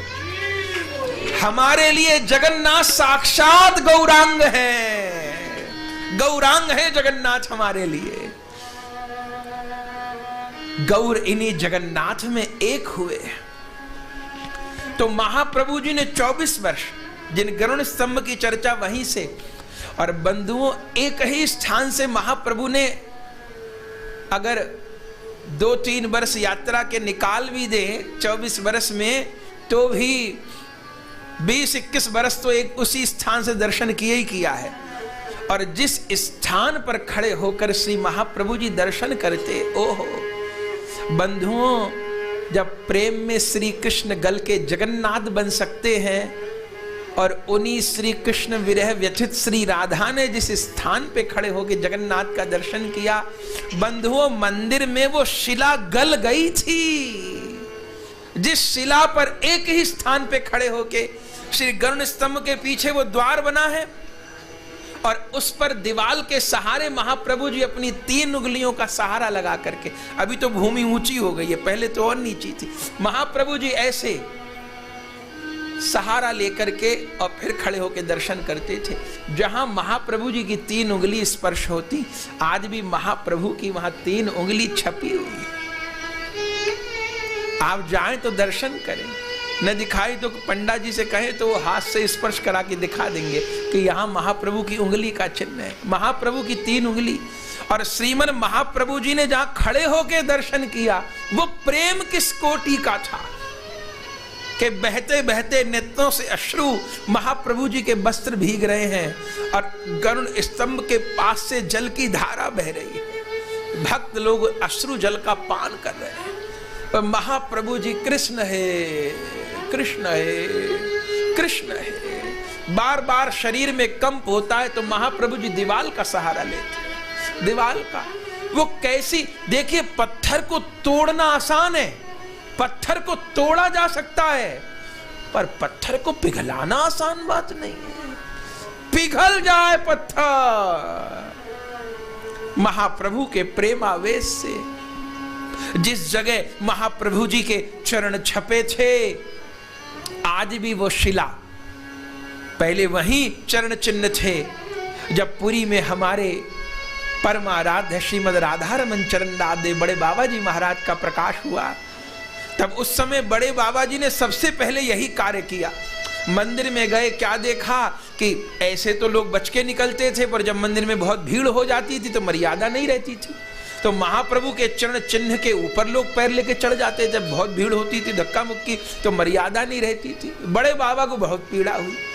उन्होंने कहा, जिन चरणों पर शंकर जी, ब्रह्मा जी, सनकादिक तुलसी दल चढ़ाते हैं और वहां पर भक्त लोग पाए तो अपराध हो रहा है और कहीं चरण चिन्ह लोप न हो जाए। उस समय जो पुरी के राजा थे उनसे बात करके, जबकि ये काम कठिन था, तब राधारमण देव ने उस शिला को वहां से निकलवाया और आज भी वो शिला मंदिर के भीतर ही, जगन्नाथ भगवान के मंदिर के भीतर ही चैतन्य पाद पद्म मंदिर है। उस मंदिर में वो शिला विराजमान है। वो असली महाप्रभु जी के चरण चिन्ह हैं और उसको देख के ही अनुमान लगता है कि महाप्रभु जी के देह का जो दीर्घता थी, जो लंबाई थी, वो कितनी होगी। वो चरण चिन्ह आज भी देखिए। श्री बड़े बाबा जी महाराज ने 3 वस्तुओं का अद्भुत रूप में संग्रह किया और वो 3 वस्तु समस्त जगत के गौर भक्तों के लिए निधि हैं, प्राण हैं। उसमें पहली वस्तु तो ये महाप्रभु जी के चरण चिन्ह सुरक्षित किया, न सुरक्षित होते तो लोप हो गए होते मंदिर में। दूसरी वस्तु अलाल नाथ में महाप्रभु जी की पूरे अंग से गली हुई शिला। श्री जगन्नाथ पुरी से लगभग शायद 20 किलोमीटर की दूरी पर अलाल नाथ है, अन्नवर नाथ, ब्रह्मा जी के द्वारा स्थापित ठाकुर। श्रीमन महाप्रभु जी अनवसर के समय में, हम लोग आगे सुनेंगे, ज्येष्ठ की पूर्णिमा के बाद जब 15 दिन को भगवान का दर्शन बंद हो जाता है, अनवसर काल होता है, उस समय महाप्रभु को विकट विरह व्यथा हो जाती है। श्री जगन्नाथ भगवान तो दर्शन किए बिना रह नहीं सके। उस समय महाप्रभु जी पुरी को छोड़कर चले जाते, क्योंकि पुरी में रहते तो बार बार भगवान का विरह उनको व्यथित करता था। तो उस समय महाप्रभु जी अलालनाथ चले जाते और अलालनाथ में जिस समय महाप्रभु जाते तो उस समय तो कृष्ण विरह प्रबल होता। तो श्रीमन महाप्रभु जी अलालनाथ के भीतर जगन्नाथ भगवान का अनुभव करते। अब भक्त लोग ये भी कहते हैं कि जितने दिन मंदिर बंद रहता है जगन्नाथ भगवान का, 15 दिन, उतने दिन 15 दिन अलालनाथ भगवान में जगन्नाथ भगवान का आवेश रहता है। श्री जगन्नाथ भगवान की भोग सेवा इत्यादि वहीं होती है और अलालनाथ में जगन्नाथ भगवान का आवेश रहता है। तो श्रीमन महाप्रभु जी उस काल में पुरी को छोड़ के अलालनाथ चले जाते और विरह व्यथित शरीर से, रोम रोम से कृष्ण विरह की अग्नि प्रवाहित हो रही। और उस समय महाप्रभु जी साष्टांग रूप में अलालनाथ जी को दंडवत प्रणाम करते, कृष्ण हे कह के। तो बंधुओं, जगन्नाथ जी के मंदिर में तो जहां खड़े होकर दर्शन करते वो शिला गल गई और अलालनाथ के मंदिर में तो महाप्रभु जी साष्टांग दंडवत किए, पूरी शिला गल गई। श्रीमन महाप्रभु जी के जहां मस्तक स्पर्श हुए वहां शिला गली है, जहां उदर, जहां कोहनी, जहां हस्तकमल, जहां चरण कमल, पूरी शिला गल गई। सोचिए वो प्रेम कौन से स्तर का है। बंधुओं, उस शिला को भी श्रीमद राधारमण चरण दास देव ने सुरक्षित किया। जिस समय अलालनाथ गए फिर वही पीड़ा, क्योंकि उस समय तो उतना मंदिर का जीर्णोद्धार हुआ नहीं था, कभी भीड़ के समय में उतनी मर्यादा नहीं रहती थी। तब बड़े बाबा जी ने वहां के सेवकों को, अधिकारियों को कहकर जिस समय मंदिर का निर्माण हुआ उस समय उस शिलाखंड को निकलवा दिया पूरा और उस शिलाखंड का अलग से मंदिर बनवा दिया। आज भी भक्त लोग जाते हैं, उस गौर प्रेम में विगलित शिला का दर्शन करते हैं। ये दूसरी वस्तु। और तीसरी वस्तु है पुरी में श्री हरिदास ठाकुर जी की समाधि। इन हरिदास ठाकुर जी को हम लोग गौर कथा में सुनेंगे। स्वयं महाप्रभु जी ने हरिदास ठाकुर जी को अपने हाथों से समुद्र तट पर समाधि दी थी और महाप्रभु ने स्वयं किसी का उत्सव मनाया है तो वह हरिदास ठाकुर है। हरिदास ठाकुर जी का चरित्र पूर्व में हम सुन चुके हैं। स्वयं समाधि दी हो और स्वयं भिक्षा करके महाप्रभु ने महाप्रसाद की भिक्षा करके स्वयं किसी का उत्सव मनाया है तो हरिदास ठाकुर जी का उत्सव मनाया है। अब बंधुओं, आज से 125 वर्ष पूर्व वो हरिदास ठाकुर मठ विधर्मियों के हाथ में जा रहा था। वहां के जो पुजारी थे उन्होंने किसी ईसाई से पैसे उधार ले लिए थे, चुका नहीं पाए थे, उन्होंने कब्जा कर लिया था। अब वो लोग तो तहस नहस कर देते, वहां चर्च बना देते, कुछ और बना देते। जब पता चला है व्याकुल हो गए और उस समय श्रीपाद रामदास बाबा जी के द्वारा उस स्थान का संरक्षण कराया। आज जो हरिदास ठाकुर जी की समाधि का दर्शन हो रहा है वो भी राधा रमन चरण दास देव और उनके गणों की कृपा से हो रहा है, नहीं तो लुप्त हो जाती। इन तीन वस्तु को प्रदान करने वाले श्रीमद राधा रमन चरण दास देव हैं। तो गरुण स्तंभ के पीछे से महाप्रभु दर्शन करते, चैतन्य पादपद्म मंदिर इंद्रदुम्न जी ने ठाकुर जी विराजमान किए, फिर गरुण जी स्थापित हुए और फिर पूरी सेवा की व्यवस्था, कैसी जगन्नाथ भगवान की सेवा की विधि है और कैसा अद्भुत मंदिर का स्वरूप है। मंदिर के भीतर असंख्य मंदिर है, अनेक हनुमान हैं। सिंह द्वार में प्रवेश करते ही सबसे पहले उल्टे हाथ पे काशी विश्वनाथ है। वहां के काशी विश्वनाथ और यहाँ के विश्वनाथ में कोई भेद नहीं। जगन्नाथ जी का दर्शन करने के लिए काशी छोड़ के विश्वनाथ जगन्नाथ जी के मंदिर में रहते हैं। और भीतर चले, रोहिणी कुंड, वह वट वृक्ष, ग्रंथों में लिखा है जिस समय प्रलय काल में जल प्लावन होता है, जल सारी सृष्टि में भरता है, उस समय जल का निर्गमन रोहिणी कुंड से ही प्रारंभ होता है। प्रलय काल के समय जिस वट वृक्ष के पत्ते पर बाल मुकुंद शयन करते हैं, वो वट वृक्ष श्री क्षेत्र में ही विराजमान है, जगन्नाथ भगवान के मंदिर में सुरक्षित है। और फिर दिव्य रूप में श्री विमला देवी का दर्शन, ओहो क्या कहना। श्री लक्ष्मी जी का मंदिर है, वो तो होना ही चाहिए, जहां नारायण वहां उनकी प्रिया लक्ष्मी जी भी होंगी। लेकिन श्री विमला देवी जी वो साक्षात पार्वती जी हैं।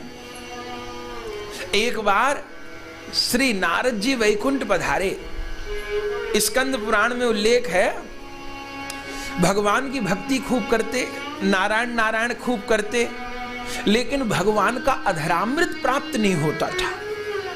तब बड़े चिंतित रहते, भगवान से कहते, भगवान सुनते नहीं। बोले भाई वैकुंठ की तो मर्यादा है, बस दूर से दर्शन कर लो, दंडवत कर लो, आरती कर लो, बाकी तो और कुछ नहीं। लेकिन नारद जी को बड़ी इच्छा थी कि भगवान का अधरामृत प्राप्त हो, प्रसाद प्राप्त हो। तो नारायण भगवान से कहा, वहां तो बात बनी नहीं। सोचे अनेक बार, जो बात पिता नहीं माने मां मान ले वो बात।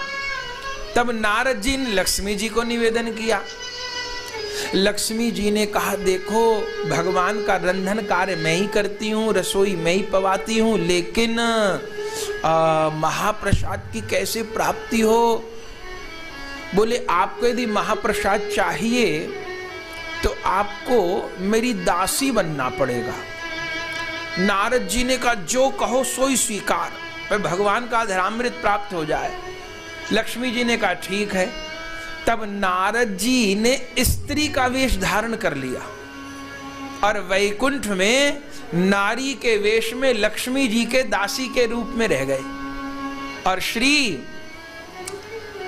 नारायण की सेवा में पहुंच गए। एक दिन तो रंधन सेवा में भी लक्ष्मी जी ले गई और दिव्य रूप में श्री नारायण को भोग अर्पण किया। और वो प्रसाद तो चूंकि श्री लक्ष्मी जी को प्राप्त होता और सब लक्ष्मी जी के परिकर को प्राप्त होता। अब उस समय श्री नारद जी भी सखा से सखी बने खड़े थे, तो लक्ष्मी जी की कृपा से उनको भी भगवान का अधरामृत, भगवान के थाल का प्रसाद प्राप्त हो गया। वो शायद पहली बार किसी भक्त ने उस समय प्रसाद चखा। अब नारद जी को हाथ में महाप्रसाद जो पाए सो प्रेम में पागल हो गए, नाचने लगे, अश्रुपात होने लगा, लोटपोट होने लगे। अब तो आनंद हो गया, छिप छिप प्रसाद। तब लक्ष्मी जी ने एक दिन नारद जी को कहा, बहुत दिन हो गए आपको छोरी बने हुए, कहीं पोल न खुल जाए। तो अब आपने महाप्रसाद पाने के लिए आप बने थे स्त्री, अब एक दिन आप धीरे से निकल लो। तब नारद जी ने कहा ठीक है।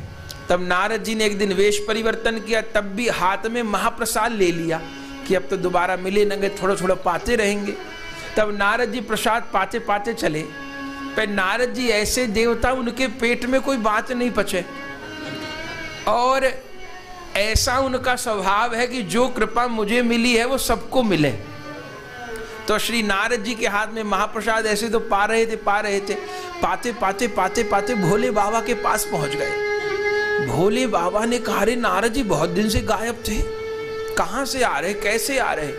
नारद जी ने कहा पूछो मत, ऐसी वस्तु लेके आया हूं, पाके आया हूं जो दुनिया में किसी को नहीं मिली। क्या? भगवान वैकुंठ नाथ का अधरामृत ग्रहण किया है मैंने। अरे भोले बाबा ने कहा धन्य है, हमारे लिए नहीं। बोले इतना मधुर कि सब पा गए। अरे थोड़ा बहुत तो हमारे लिए बचा लिया होता।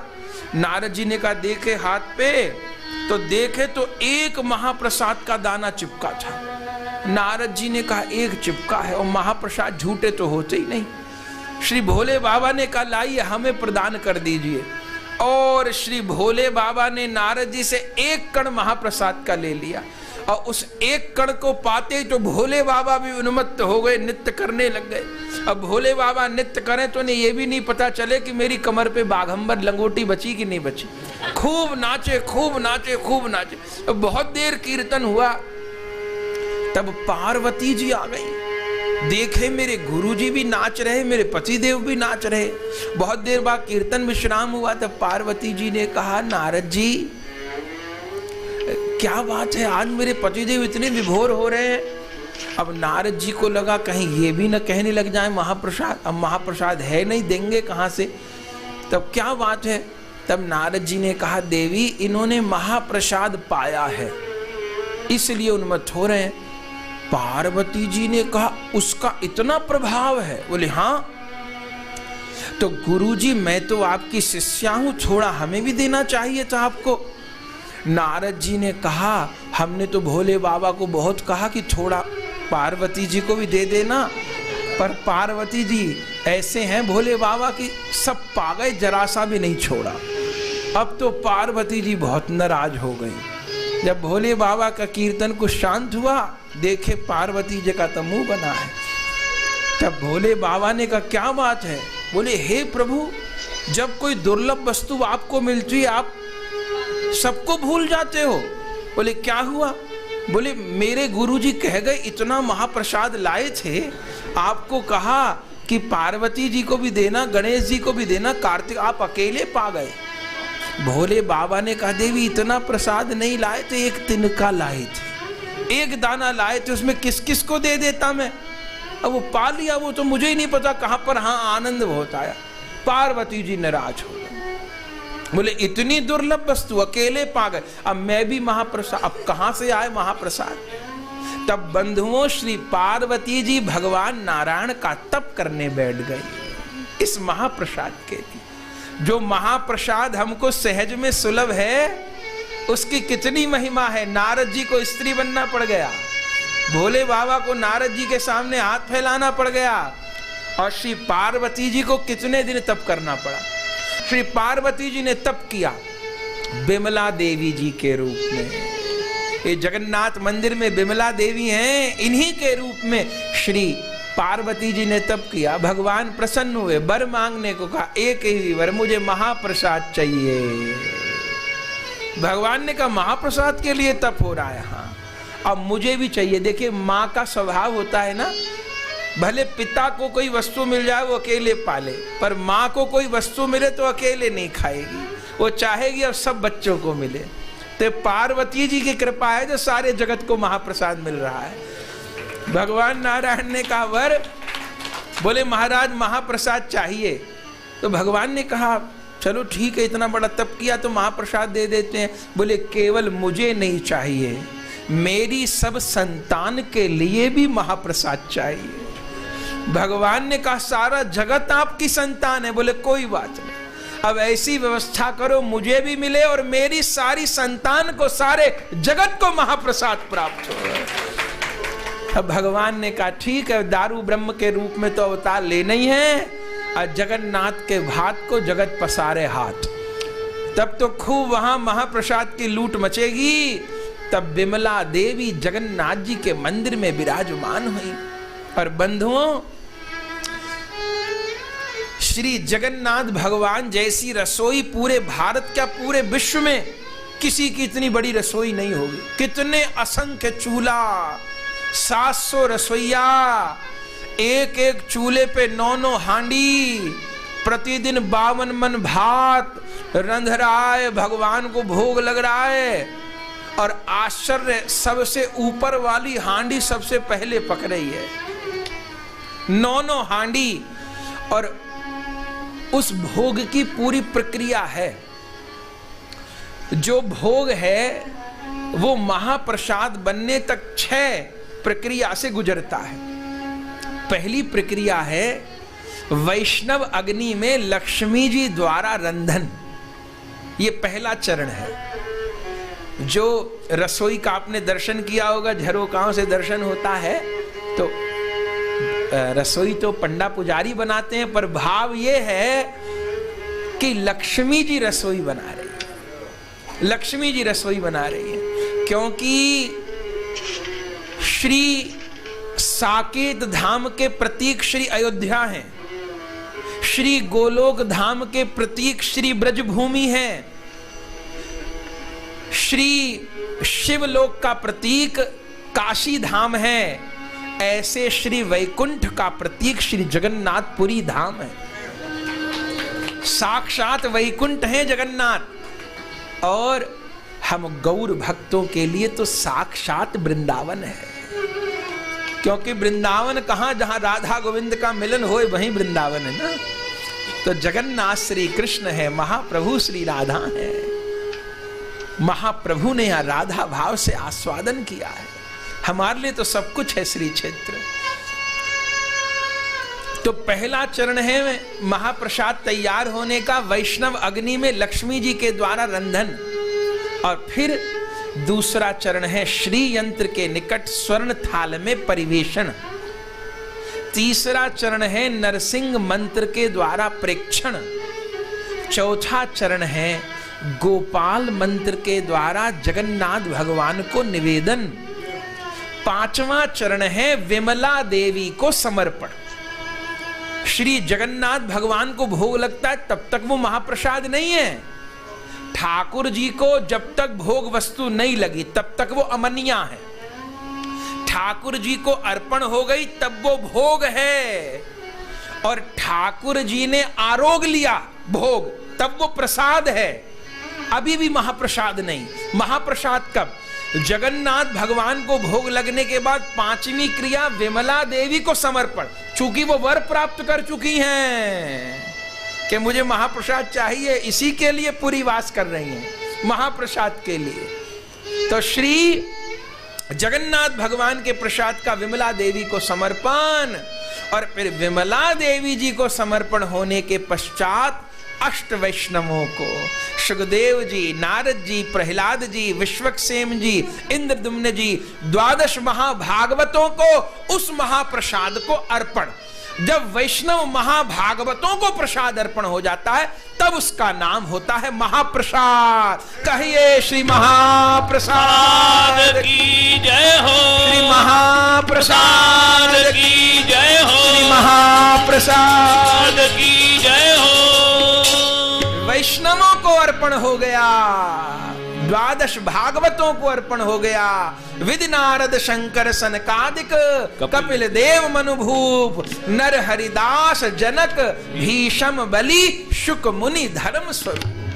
12 भागवतों को अर्पण होए तब वो महाप्रसाद। और बंधुओं देखिए, आनंद बाजार में विक्रय होता महाप्रसाद, कहीं छुआछूत का नाम नहीं। वहीं पर कोई आचार्य प्रसाद पा रहे होंगे, और प्रसाद भी वो प्रसाद विक्रय करने वाले बहुत प्रेम से। आपको 2-4 प्रसाद चक्के देखने हो तो चक्के देख सकते हैं, फिर जो समझ में आवे वो ले ले, और वहीं से उठा के वही पा रहे हैं। वही कोई चतुर्थ वर्ण का भक्त है वो भी प्रसाद पा रहा है, वही कोई आचार्य आए वो, क्योंकि जगन्नाथ भगवान का प्रसाद झूठा तो होता ही नहीं। यहां तो प्रसाद की महिमा है। ये तो देश महाप्रसाद का है, और जहां प्रसाद से प्रेम की प्राप्ति होती है। नारद जी को, श्री लक्ष्मी जी को, भोले बाबा को, देवी भगवती को भगवत प्रेम की, भगवत उन्माद की प्राप्ति महाप्रसाद से हो। इससे सरल कोई देवता होगा क्या? इससे सरल कोई भगवान होगा क्या? इससे सरल कृपा का कोई तरीका होगा क्या? महाप्रसाद पाओ, भगवान को पाओ। महाप्रसाद पाओ, भगवान को पालो। पाओ और पाओ। भूखे भी नहीं रहो और भगवान को भी पालो। ऐसी महिमा महाप्रसाद की इस क्षेत्र में प्रकट हुई है। रसोई का निर्माण हुआ और फिर कितने सुंदर सुंदर दिव्य मंदिर, उन सब की बड़ी बड़ी न्यारी कथा। और दक्षिण द्वार पर श्री कर्णपाता हनुमान जी, उनको शब्द भेदी हनुमान भी कहते हैं। और श्री जगन्नाथपुरी के रक्षक कौन है? जगन्नाथपुरी के रक्षक श्री हनुमान जी महाराज है। हनुमान जी महाराज है। बोले कोई भी बात होती तो सुभद्रा जी जगन्नाथ जी को कहती हैं और जगन्नाथ भगवान श्री हनुमान जी को निवेदन करते। सुभद्रा जी को नींद नहीं आती थी। क्यों? कि निकट समुद्र और समुद्र में बहुत आवाज होती, गर्जना होती समुद्र की, रात के समय तो विशेष रूप में होती। सुभद्रा जी को नींद नहीं आती। सुभद्रा जी ने जगन्नाथ भगवान को कहा, प्रभु ये समुद्र तो सोने नहीं देता, कहीं और चलो। भगवान ने कहा कहीं और नहीं जा सकते, अब वचन दिया यहीं रहेंगे समुद्र तट पे, श्री क्षेत्र को छोड़ के नहीं जाएंगे। तो भगवान ही तो सोने नहीं देता, तो हनुमान जी को कहो। तब हनुमान जी को कहा गया। तब हनुमान जी ने कहा ठीक है।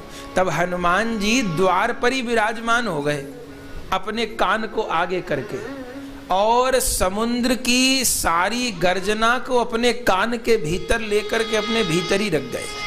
आश्चर्य है बंधु, आज भी इस बात का अनुभव होता है।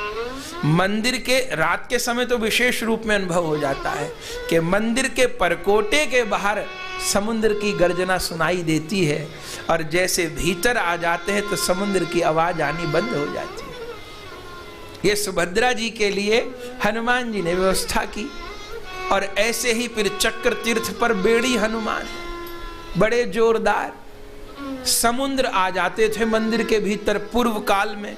अब वो भी तो भगवान के भक्त हैं, दर्शन करने आते होंगे। पर जब समुद्र आ जाते बेचारे सभी तैरने लग जाते, सब पंडा लोग तैरने लग जाते, जल भर जाता मंदिर में। तब पंडा लोगों ने शिकायत की जगन्नाथ भगवान से, भगवान इस समुद्र को रोको, ये आ जाते हैं, सब त्राही त्राही हो जाती है। भगवान ने कहा भाई किसी भक्त को हम कैसे मना कर दें? समुद्र कहते मैं दर्शन करने आता हूं। पंडाओं ने कहा उनका दर्शन करना तो बहुत खतरनाक है, वो दर्शन करने आते सबरी दुनिया ही डूब जाती है, कुछ करिए आप। तब जगन्नाथ जी ने कहा देखो मैं तो अपने भक्त को रोक नहीं सकता, इस पुरी के रक्षक हनुमान जी हैं, उनसे कहो। तब पंडाओं ने हनुमान जी को जाके पकड़ा, हनुमान जी कुछ करिए। हनुमान जी ने कहा ठीक है। हनुमान जी चक्र तीर्थ पे जाके लेट गए, इधर से ही आते थे श्री समुद्र। अब लेट गए तो समुद्र ने आना बंद कर दिया। पर कभी कभी हनुमान जी को भी दर्शन की इच्छा होती थी, तो हनुमान जी जब दर्शन करने आए तो पीछे पीछे समुद्र भी आ जाए दर्शन करने, फिर सारे में अव्यवस्था हो जाए। भगत लोग फिर घबराए। जगन्नाथ जी को कहा प्रभु जब उठ के आते हनुमान जी तो समुद्र भी आ जाते पीछे पीछे, क्या करूं? जगन्नाथ जी ने कहा हनुमान जी को बांध दो, फिर जो उठ के ना आ सके वो। पंडाओं ने कहा हनुमान जी को कौन बांधेगा, तो कैसे हो? तब जगन्नाथ जी ने बताया उन्हें सामान्य बेड़ी से नहीं बांधा जा सके, उन्हें राम नाम की बेड़ी से बांधा जा सकता है। सुमिर पवन सुत पावन नामू, अपने वश करी राखे रामू।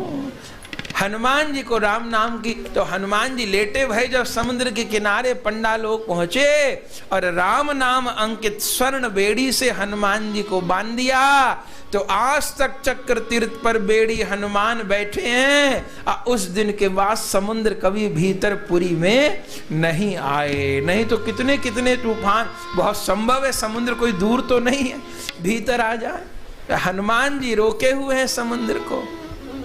कितनी कितनी लीला, कितनी कितनी कृपा, कितना कितना सुख श्री जगन्नाथ भगवान के मंदिर का अपार वैभव, अपार वैभव, अपार वैभव, भक्तों को दर्शन दे रहे। और कितने कितने चमत्कार। ध्वजा विपरीत दिशा में बहती है, विपरीत दिशा में उड़ती है, उल्टे चढ़ के कैसे सेवक लोग ध्वजा परिवर्तन करते हैं। और नील चक्र की भगवान के मुख्य उस शिखर की छाया कहीं नहीं पड़ती, किसी काल नहीं देखी जाती।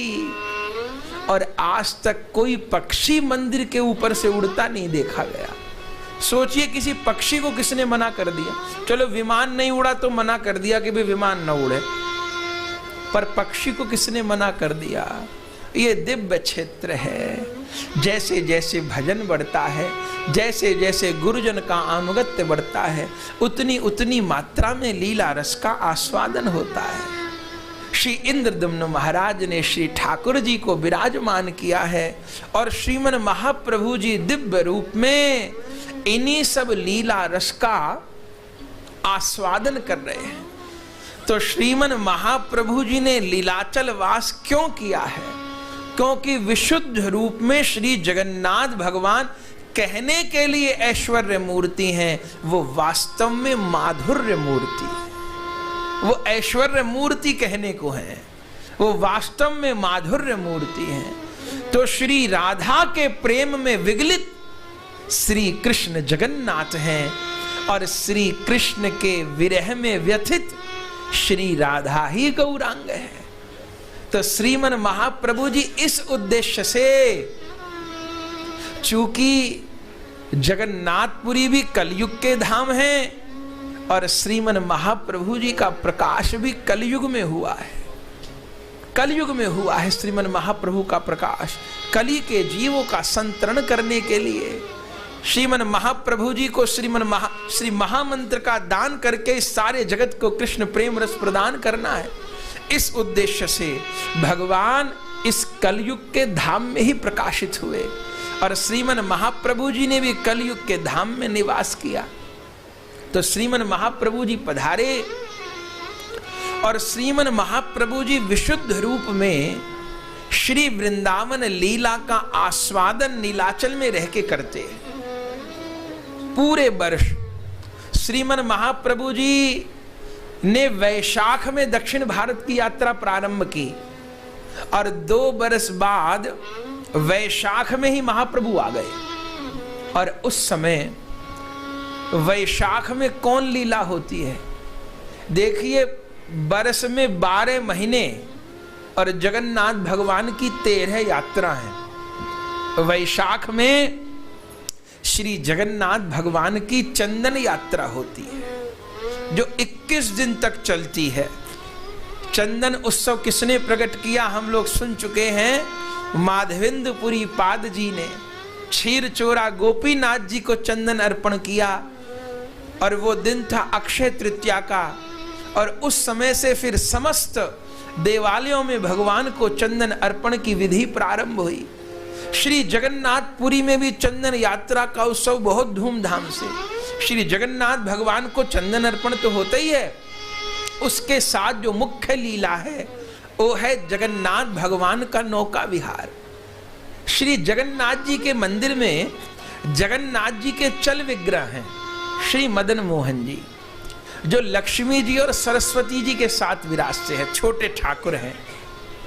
स्नान यात्रा और रथ यात्रा, इन 2 यात्राओं में तो जगन्नाथ भगवान ही जाते हैं और बाकी यात्राओं में श्री मदन मोहन जी जाते हैं। वो श्री जगन्नाथ भगवान का प्रतिनिधि स्वरूप है। तो नौका विहार बहुत अद्भुत होता है। श्री जगन्नाथ भगवान के मंदिर से मदन मोहन जी का डोला निकलता है, कांधे के ऊपर पालकी में ठाकुर जी चलते हैं और बहुत वैष्णव लोग घेर के कीर्तन करते हैं। और वो डोला कहाँ जाता है? नरेंद्र सरोवर। नरेंद्र सरोवर के प्रति महाप्रभु जी का भाव क्या है? बोले नरेंद्र सरोवर हैल कालिंदीर सम।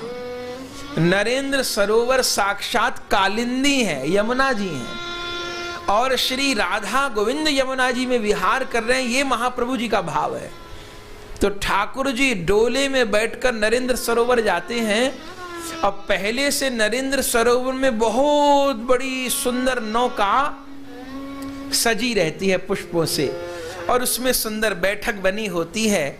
श्री मदन मोहन जी नौका में जाके विराजमान होते हैं और फिर पुरी में जो 5 शंकर जी की पीठ हैं, जिनको पंच पांडव कहा जाता है, उन 5 शिव मंदिरों से भगवान शंकर की भी पालकी आती हैं। वो पांचों पांडव भगवान के सखा हैं, वो भी विहार करते हैं पांचों मंदिरों से, लोकनाथ जी के मंदिर से, मार्कंडेश्वर शिव के मंदिर से, पांचों जगह से आती है। और फिर नरेंद्र सरोवर में विहार होता है। श्रीमन महाप्रभु जी उस समय, श्री मदन मोहन जी तो नौका में विराजमान और श्री मदन मोहन जी नरेंद्र सरोवर में विहार कर रहे हैं, और श्रीमन महाप्रभु जी सरोवर के तट पर भक्तों के साथ में स्वरूप दामोदर जी, राय रामानंद जी, मुकुंद जी, गोविंद जी, हरिदास जी, इन सब के साथ श्रीमन महाप्रभु जी सरोवर की परिक्रमा करते हैं। और उस समय अत्यंत दिव्य रूप में कीर्तन होता है। उस कीर्तन में भी विशुद्ध भाव वृंदावन लीला का है। बंधुओं, कहने को जगन्नाथपुरी है, बाकी जगन्नाथ भगवान के सवेरे से शाम तक के भोग पर विचार किया जाए, उनके श्रृंगार पर विचार किया जाए, उनकी यात्राओं पर विचार किया जाए, तो एकदम विशुद्ध रूप में वृंदावन रस का आस्वादन होता है। और इस रस का प्रकाश कौन ने किया? इस रस का प्रकाश श्री महाप्रभु जी ने किया, और महाप्रभु जी के अनुगत वैष्णवों ने किया। नहीं, रथ यात्रा तो पहले भी होती थी, लेकिन तब तक रथ यात्रा केवल की यात्रा थी, या गुड़ीचा देवी से मिलने का ये भाव था। लेकिन हम लोग सुनेंगे महाप्रभु जी ने रथ यात्रा में एक नवीन भाव पैदा कर दिया। उनके लिए जगन्नाथ भगवान का मंदिर नीलाचल है, महाप्रभु जी के लिए गुड़ीचा मंदिर सुंदराचल है, और महाप्रभु जी के लिए श्री जगन्नाथ भगवान अपने मंदिर से गुड़ीचा मंदिर जा रहे हैं, माने ठाकुर जी कुरुक्षेत्र से श्री वृंदावन आ रहे हैं। रथ यात्रा में कुरुक्षेत्र मिलन का भाव है। और फिर कैसे कैसे अद्भुत कीर्तन है। तो श्री नौका विहार के समय श्री महाप्रभु जी नौका में श्री मदन मोहन जी का दर्शन करते हैं, और सरोवर के चारों ओर कीर्तन होता है। और अंततः तो नौका का कीर्तन करते करते करते महाप्रभु जी को इतना आवेश होता है कि अंततः तो परिकर के साथ में नरेंद्र सरोवर में महाप्रभु जी कूद जाते हैं, और खूब जलकेली होती है, विहार होती है। श्री मदन मोहन जी फिर नरेंद्र सरोवर के भीतर में एक मंदिर बना है, उस मंदिर के भीतर बड़ी बड़ी सुंदर कुंज बनाई जाती हैं, खस की कुंज, पुष्पों की कुंज, कमल की कुंज, चंदन का कुंड। फिर उस कुंड के भीतर, उस कुंज के भीतर मदन मोहन जी प्रिया जी के साथ विराजमान होते हैं, और उस समय फिर उस मंदिर के द्वार बंद हो जाते हैं। भावना होती है नित्य विहार प्रकट हो रहा है, और श्रीमन महाप्रभु जी ने समस्त लीलाओं का, नौका विहार का, कुंज विहार का, जुगल विहार का, नित्य विहार का आस्वादन करते हैं। श्री जगन्नाथ भगवान की नौका चलती है मदन मोहन जी की, श्रीमन महाप्रभु जी भक्तों के साथ गाते हैं, नौका बिराजे पिया प्यारी साजे, नौका बिराजे पिया प्यारी साजे, नौका बिराजे पिया प्यारी साजे, नौका बिराजे पिया प्यारी साजे, यमुना जल में कमल बहु साजे, यमुना जल में कमल बहु साजे, यमुना जल में कमल बहु साजे, यमुना जल में कमल बहु साजे, नौका विराजे पिया प्यारी साजे, नौका बिराजे पिया प्यारी साजे, नौका विराजे पिया प्यारी साजे, नौका बिराजे पिया प्यारी साजे, जल कुंभिन के जाल है छाजे, जल कुंभिन के जाल है छाजे, जल कुंभिन के जाल चहु छाजे, जल कुंभिन के जाल चहु छाजे, लाखों यूथ सखिन के समाजे, लाखों यूथ सखिन के समाजे, चहु दिश यूथ सखिन के राजे, चहु दिस यूथ सखिन के राजे। ओहो नौका विराजे पिया प्यारी साजे, नौका विराजे पिया प्यारी साजे, नौका विराजे पिया प्यारी साजे, नौका विराजे पिया प्यारी साजे, नौका विराजे पिया प्यारी साजे, नौका विराजे पिया प्यारी साजे, जल में लहर उठत अति साजे, जल में लहर उठत अति साजे, जल की सतह मछली जल नाचे, जल की सतह मछली जल नाचे, नौका विराजे पिया प्यारी साजे, नौका विराजे पिया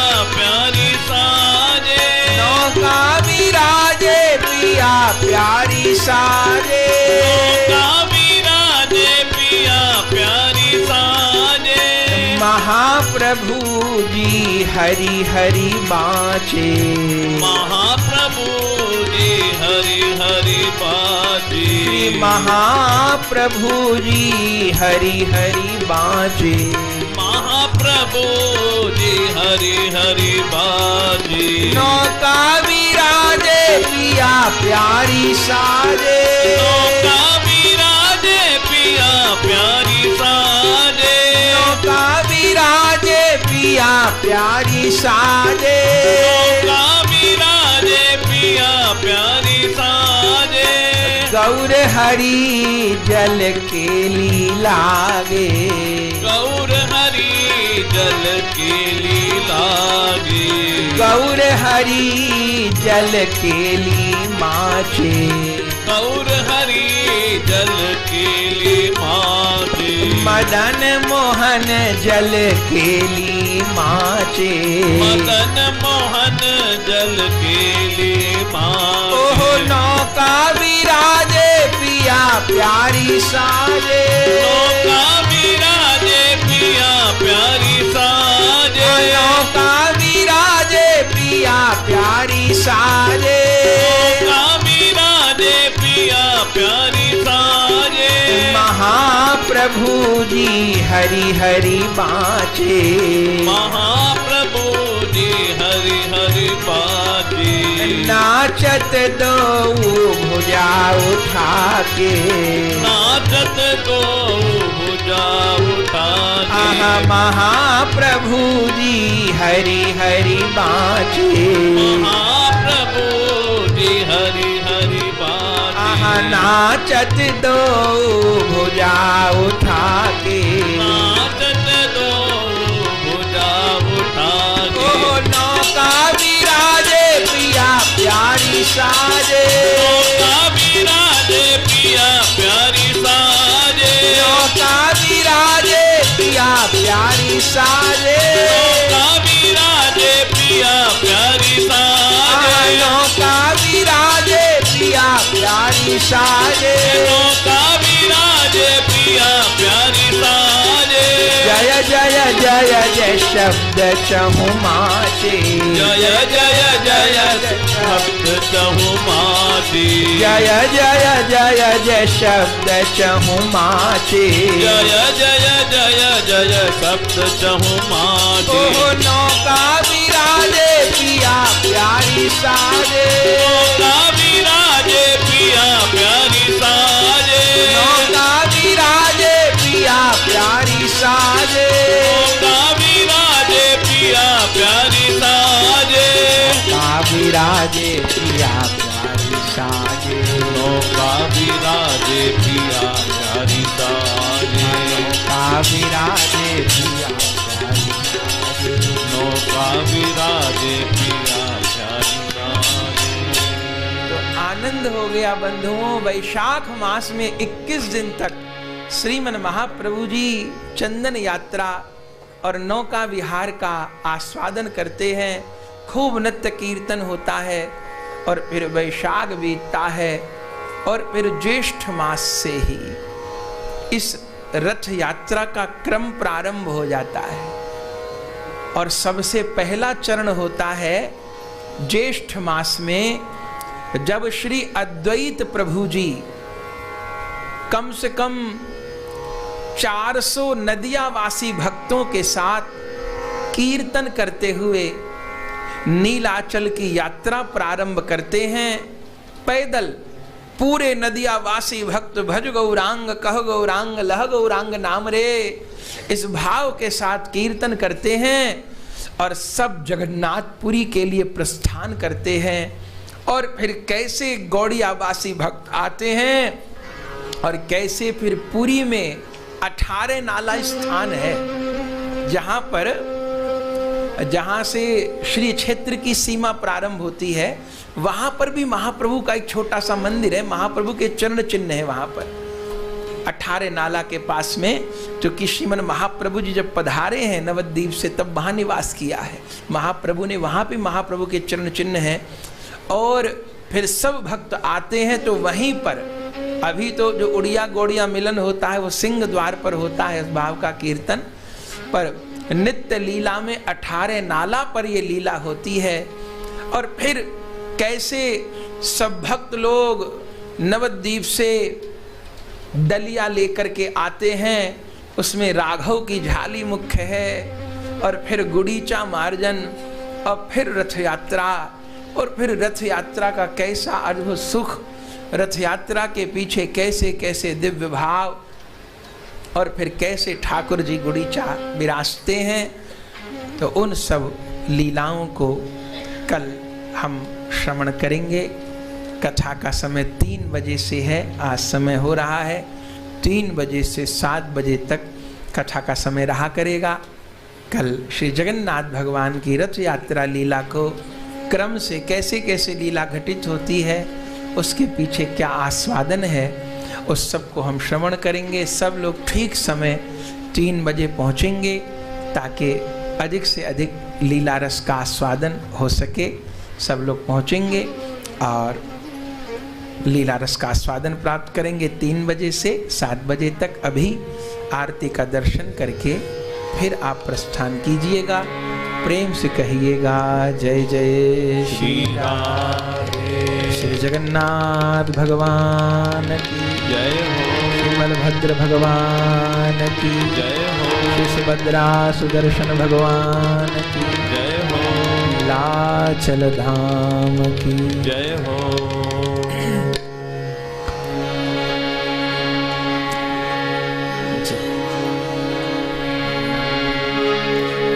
जय जय नीलाचल चंद्र जगन्नाथ, कृपा करी करो प्रभु शुभ दृष्टि। जय जय नीलाचल चंद्र जगन्नाथ, कृपा करी करो प्रभु शुभ दृष्टि पाए। जय जय नीलाचल चंद्र जगन्नाथ, कृपा करी करो प्रभु शुभ दृष्टि पाए। जय जय नीलाचल चंद्र जगन्नाथ, कृपा करी करो प्रभु शुभ दृष्टि पाए। जय जय नीलाचल चंद्र जगन्नाथ, कृपा करी करो प्रभु शुभ दृष्टि पाए। जय जय नीलाचल चंद्र जगन्नाथ, कृपा करी करो प्रभु शुभ दृष्टि पाए। जय जय नीलाचल चंद्र जगन्नाथ, कृपा करी करो प्रभु शुभ दृष्टि पाए। जय जय नीलाचल चंद्र जगन्नाथ, कृपा करी करो प्रभु शुभ दृष्टि पाए। जय जय नीलाचल चंद्र जगन्नाथ, दृष्टि पार। जय जय नीलाचल चंद्र जगन्नाथ कृपा करी करो प्रभु शुभ दृष्टि पार। जय जय नीलाचल चंद्र जगन्नाथ कृपा करी करो प्रभु शुभ दृष्टि पार। जय जय नीलाचल चंद्र जगन्नाथ कृपा करी करो प्रभु शुभ दृष्टि पार। जय जगन्नाथ जय जगन्नाथ जय जगन्नाथ स्वामी जय जगन्नाथ। जय जगन्नाथ जय जगन्नाथ जय जगन्नाथ स्वामी जय जगन्नाथ। जय जगन्नाथ जय जगन्नाथ जय जगन्नाथ स्वामी जय जगन्नाथ। जय जगन्नाथ जय जगन्नाथ जय जगन्नाथ स्वामी जय जगन्नाथ। जय जय नीलाचल चंद्र जगन्नाथ कृपा करी करो प्रभु शुभ दृष्टि पार। जय जय नीलाचल चंद्र जगन्नाथ कृपा करी करो प्रभु शुभ दृष्टि पार। जय जय नीलाचल चंद्र जगन्नाथ कृपा करी करो प्रभु शुभ दृष्टि पार। जय जय नीलाचल चंद्र जगन्नाथ कृपा करी करो प्रभु शुभ दृष्टि पार। जय जगन्नाथ जय जगन्नाथ जय नदिया नाथ जय जगन्नाथ। जय जगन्नाथ जय जगन्नाथ जय नदिया नाथ जय जगन्नाथ। जय कैमरे के आगे सर जाइए, कैमरे के आगे। जय जगन्नाथ जय नदिया नाथ जय नदिया नाथ। जय जगन्नाथ जय जगन्नाथ जय नदिया नाथ जय जगन्नाथ। जय जय नीलाचल चंद्र जगन्नाथ कृपा करी करो प्रभु शुभ दृष्टि पार। जय जय नीलाचल चंद्र जगन्नाथ कृपा करी करो प्रभु शुभ दृष्टि पार। जय जय नीलाचल चंद्र जगन्नाथ कृपा करी करो प्रभु शुभ दृष्टि पार। जय जय नीलाचल चंद्र जगन्नाथ कृपा करी करो प्रभु शुभ दृष्टि पार। जय जय नीलाचल चंद्र जगन्नाथ कृपा करी करो प्रभु शुभ दृष्टि पार। जय जय नीलाचल चंद्र जगन्नाथ कृपा करी करो प्रभु शुभ दृष्टि पार। कृपा करी करो प्रभु शुभ दृष्टि पार। कृपा करी करो प्रभु शुभ दृष्टि पार। साई गौराधे श्याम हरे कृष्णा हरे राम। साई गौराधे श्याम हरे साई गौराधे श्याम हरे कृष्णा हरे राम। साई गौराधे श्याम हरे कृष्णा हरे राम। साई गौराधे श्याम हरे कृष्णा हरे राम। साई गौराधे श्याम हरे कृष्णा हरे राम। साई गौराधे श्याम हरे कृष्णा हरे राम। साई गौराधे श्याम हरे कृष्णा हरे राम। साई गौराधे श्याम हरे कृष्णा हरे राम। साई गौराधे श्याम हरे कृष्णा हरे राम। साई गौराधे श्याम हरे कृष्णा हरे राम। साई गौराधे श्याम हरे कृष्णा हरे राम। साई गौराधे श्याम हरे कृष्णा हरे राम। साई गौराधे श्याम हरे कृष्णा हरे राम। साई गौराधे श्याम हरे कृष्णा हरे राम। साई गौराधे श्याम हरे कृष्णा हरे राम। साई गौराधे श्याम हरे कृष्णा हरे राम। साई गौराधे श्याम हरे कृष्णा हरे राम। प्रेम से कहिए जय जय श्री राधे। जय जय श्री राधे। जय जय श्री राधे। कहिए जगन्नाथ बलभद्र सुभद्रा सुदर्शन भगवान की जय हो। हे नीलाचल धाम की जय हो। बलि पावनता कृष्ण चैतन्य महाप्रभु जय हो। साई चांद की जय हो। समस्त गौर भक्त वृंद की जय हो। सतगुरु देव की जय हो। श्री गुरु प्रेमानंद साई गौर हरि